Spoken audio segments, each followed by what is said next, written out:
The 5 aspects of personality that define who you are.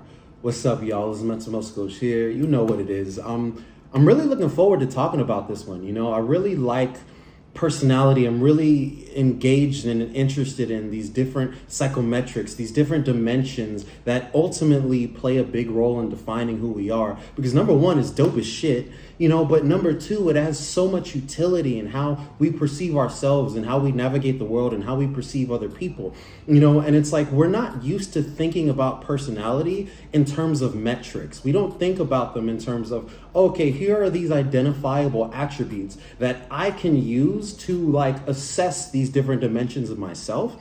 And then based upon that, I can make decisions. I can, make changes in my life to orchestrate my life and my environment to who I am based upon these metrics. You know what I'm saying? And so let's dive into it. These 5 aspects or dimensions of personality that we're talking about today derive from what's called the Ocean model or the 5-factor model, but most of us know it as the Big 5.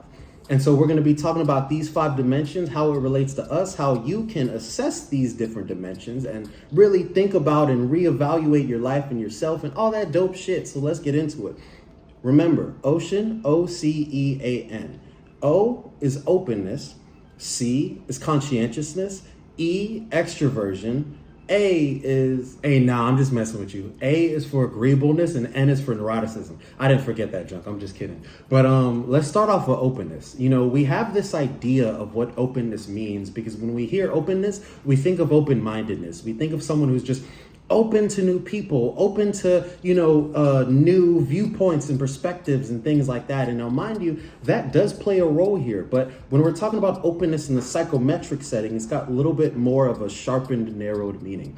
So openness is synonymous with openness to experience. So people with a high degree of openness tend to, number one, they have a high level of interest in ideas. They're interested in different concepts, different terms, ideologies, things like that. They have a broad openness to that idea space, which is also a big reason why among the 5 metrics or the 5 dimensions, openness is the one that is most correlated to high IQ.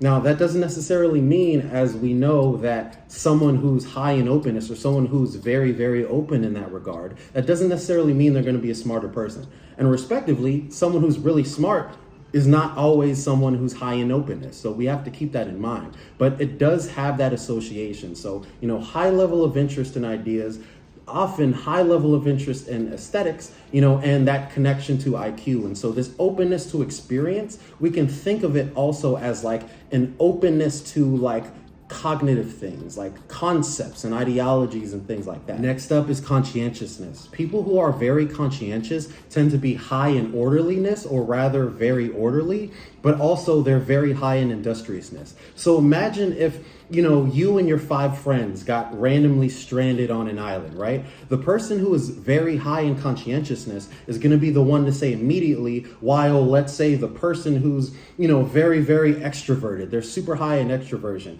Their thing is I'm going to go explore. I'm going to go look. There's going to be so many animals out here. Oh man, maybe there's some native people we can meet and what have you. They're going to be doing their extroverted vibe. The person who's really high in conscientiousness is going to be saying, I need to build a fire. I need to go and find something I can hunt. I need to order this scenario. They're the ones who are looking to take that action, to take that structured action. They really want to make sure that they're on top of everything. And also that industriousness element, it really, people who are high in this dimension tend to be really, really able to create a plan. They're the ones who, if they have a goal or if they have an objective that they're facing or they want to go after, they're going to be able to create a plan and go, take that out. They're going to be able to understand, okay, this is what I need to do this day, this day, this day, this day, and plan that shit out so that they can get shit popping. That's number 2. Now, extroversion among all these dimensions is probably the one that most of us feel like we've got a good grasp on, which, we largely do, but there are these nuanced elements that really can help us change our perception of what extroversion and introversion really are. And so extroversion is actually a positive emotional dimension. And now what does that mean? It's that when we look at the correlation between extroversion and positive emotion, we see that people who say or people who report that they are very high in positive emotion, they tend to be very, very likely to say, I'm also really interested in engaging in social activities, engaging in social scenarios and environments and participating in those types of things, which is basically saying that there's a high correlation between positive emotion and extroversion. Now, that doesn't necessarily mean that an extrovert is always going to be happy, obviously, and then respectively that an introvert means that they're sad more often. It's just that there's a correlation between these two things.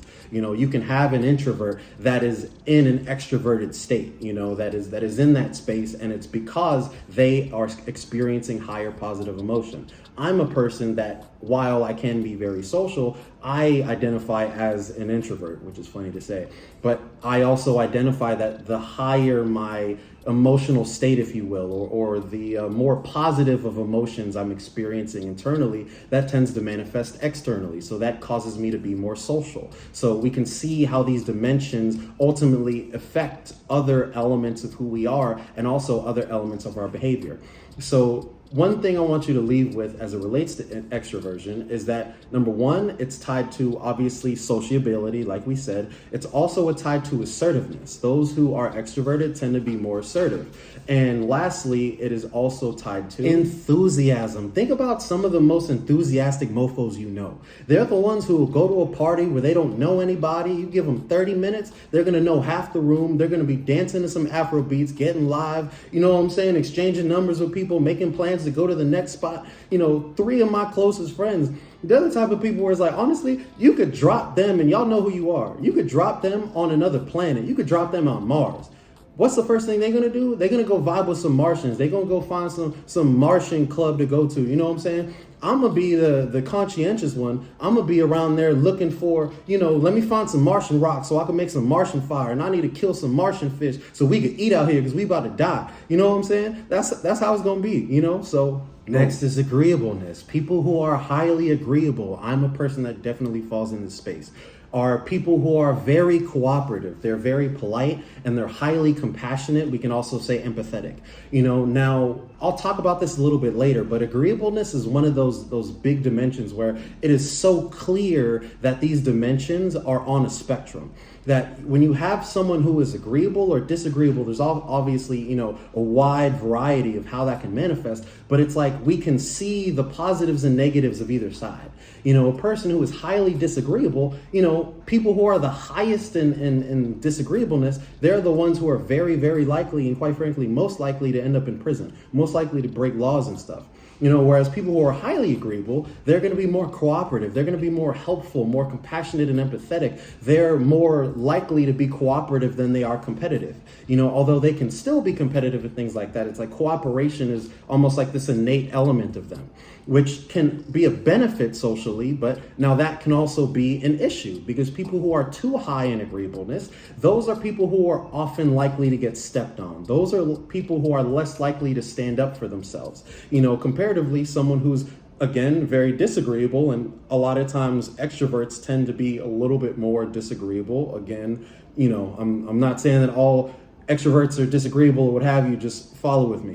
It's like in the same way that I was saying earlier that extroverts tend to be, more willing to stand up for themselves. They tend to be more assertive. People who are very high in agreeableness, they tend to be less assertive. They can often, if they're too high in that, they can be somewhat submissive, and that can get them stepped on. They can cause them issues in social environments. And so before we even get to the last one, all this is showing us that when we look at these different dimensions, we really need to be like, it's healthy to be in the middle. It's healthy to not be too much of an outlier, because once you are too much of an outlier, once you're too far down the spectrum on either one of these dimensions, it could provide you some massive benefits in some areas. If you're highly, highly, highly extroverted, great. You're probably going to get along with a lot of people. You can meet people really easily. You probably are very enthusiastic about life and new situations, but you may often be too assertive. There may be an ego element in relation to that, so just keeping that in mind. And lastly, the one that's the least understood of all these, at least in my opinion, is neuroticism. Neuroticism is essentially sensitivity to negative emotion.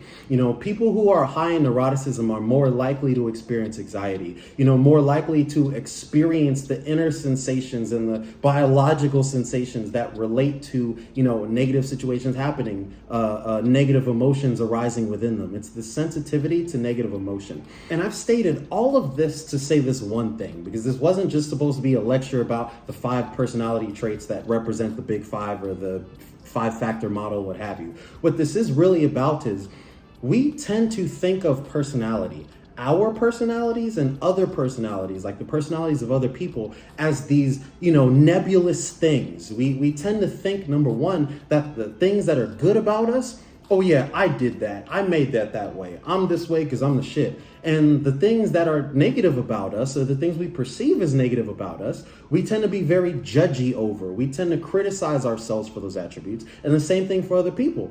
We tend to praise people who have very positive attributes in our eyes, and we tend to judge and criticize and damn people that have elements that we don't necessarily vibe with.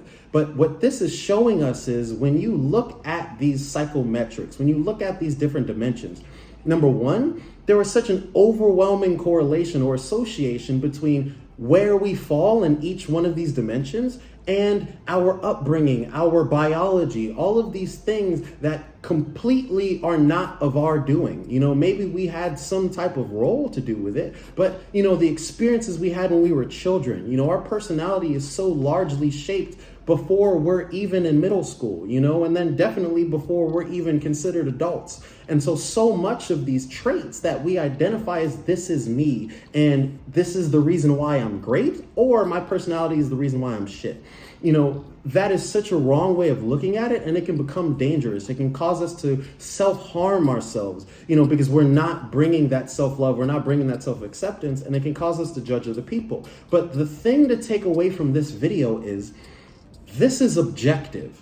If you're high in agreeableness, cool. If you're low in neuroticism, great. If you're high in extroversion, or maybe you're in the middle on openness, okay, cool. But when you look at these key dimensions of your personality as objective representations of where you fall in those dimensions, when you look at them objectively, instead of spending your energy judging or criticizing, you can say, here's where I'm at.